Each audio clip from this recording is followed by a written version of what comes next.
MBA school में मेरे ख्याल से प्रिंसिपल का तो वहाँ पे कोई रोल नहीं दिखता। वहाँ पे रिसेप्शन है अमृता मैम और सेकंड है अकाउंटेंट बबीता। वही स्कूल को रन कर रहे हैं। और यहाँ सेकंड ग्रेड में मेरी बेटी पहले पढ़ती थी आशिता, जो कि सिर्फ आपको जैसे पहले वीडियो में बताया था कि सिर्फ जुलाई मंथ में की थी। और इन्होंने जो हमसे फ़ीस ली थी जुलाई अगस्त सितंबर की। और मेरा हस्बैंड का ट्रांसफ़र हो गया था दूसरी जगह। तो उन्होंने कहा वो हाँ आप हमें प्रूफ दिखाओ और कि आपके बच्चे का हस्बैंड का ट्रांसफ़र हुआ है नहीं हुआ। हमने उनको वो भी दिखाया। उसके बाद कहते हैं कि ठीक है मैम आपका वैसे तो हम किसी को पेमेंट नहीं करते और हम आपको पेमेंट कर देंगे, जबकि हमारा 2 मंथ्स का उनसे पेमेंट लेना था। हमें वो टालते रहे कि आज इसको 4 मंथ हो गए हमें वो टालते हुए। लास्ट टाइम एक मैंने हम बोला कि आप हमें 4 मंथ से हमें टाल रहे हो। कभी कहते हो कि टीचर की सैलरी नहीं आई, कभी कहते हैं कि अमृता मैम ने कमीशन खा ली है, कभी हमें उनको बोलते थे प्रिंसिपल से मनाने को, वो प्रिंसिपल को मिलाना नहीं चाहते थे। तो जो भी बात करती थी वो अमृता ही रिसेप्शन में बात करती थी। और मेरे ख्याल से वहाँ पे कोई रिसेप्शन की चल रही है, स्कूल को वही हैंडल कर रही है और प्रिंसिपल का मुझे कोई रोल नज़र नहीं आता। और या प्रिंसिपल जो है वो सबके सामने आना नहीं चाहती, मतलब अमृता को बोल रखा कि सब कुछ आपने ही संभालना है। तो ये सारा कुछ था वहाँ पे।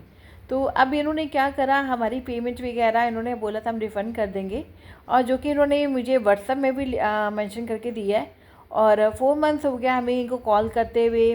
हर 15 दिन 20 दिन बाद हम इनको कॉल करते थे तो वही हमें कहते थे कि टीचर की सैलरी नहीं मिल रही, हमें अमृता मैम ने वो कमीशन नहीं दी, पीछे मैनेजमेंट हमें वो अप्रूवल नहीं आ गया है, मगर टाइम लगेगा, ठीक है आप चिंता मत करो, आप हमें बार बार कॉल करके परेशान मत करो। मतलब इनको 15-20 दिन बाद कॉल भी करते थे तो इनको परेशानी नज़र आती थी। करेक्ट। तो इन्होंने क्या करा, हमसे पेमेंट ले ली और हमें कहा रिफ़ंड कर देंगे। वो आज तक रिफ़ंड का नाम नहीं है। 4 मंथ के बाद जब मैं इनको बोलती हूँ कि आप हमारा रिफ़ंड कर दो, नहीं तो मैं आपको मीडिया तक आपका सच लेके जाऊँगी और पुलिस में कंप्लेन भी करूँगी। यहाँ पे जी के एजुकेशन मिनिस्टर हैं जो यहाँ के हरियाणा के और दिल्ली के, मैं वहाँ पे भी जाके आपकी कंप्लेन करूँगी और मुझे आगे करनी भी है। क्योंकि स्कूल ने मेरे साथ क्या सबके साथ ही उन्होंने चीटिंग वीटिंग करा होगा, मैं नहीं जानती, मगर हाँ इन्होंने हमें आया था धोखा किया है। यदि बच्चा 1 मंथ में पढ़ रहा है, हमने उसकी पेमेंट कर दी, 2 महीने कह दिया आपके पास एडवांस है तो आपको हमें रिफ़ंड करना चाहिए। ये ज़बरदस्ती नहीं कि आपको हमारे स्कूल में ही रखना होगा, ऐसा कोई ज़बरदस्ती नहीं कर सकते हमारा। जब हमारी ट्रांसफ़र हो गई है तो हमें वहाँ पे जाना होगा, ठीक है। तो ये बाय लॉ के हिसाब से भी सबको ये बताना मैं चाहती हूँ कि यदि आपका स्कूल में यदि आपने एडमिशन करवाए हैं 3 या 4 जगह, तो उसमें से यदि आपका जहाँ भी आपका नंबर आ जाता है और आप चाहते हो कि सपोज करो आपका 2 या 3 स्कूल में नंबर आ गए हैं, तो एक तो कैंसिल करना पड़ेगा। तो ये स्कूल वाले क्या करते हैं, आपसे पैसे ले लेते हैं और रिफ़ंड नहीं करते, मगर जो कि गलत है, ठीक है। और आपको के साथ भी यदि ऐसा कुछ हो रहा है तो आप भी सीधा कंप्लेन करो, पुलिस में कंप्लेन करो और इनका इनका क्या कहते हैं एजुकेशन मिनिस्टर में वहाँ पे कंप्लेन करो, ठीक है। तो इनका आपको डिटेल्स वगैरह मिल जाएंगी जो कि मैं आपको शेयर भी कर दूँगी नेक्स्ट वीडियो में। तो मैं आपसे यही कहना चाहती हूँ एमबीएन स्कूल में किसी बच्चे को ना भेजे जाए।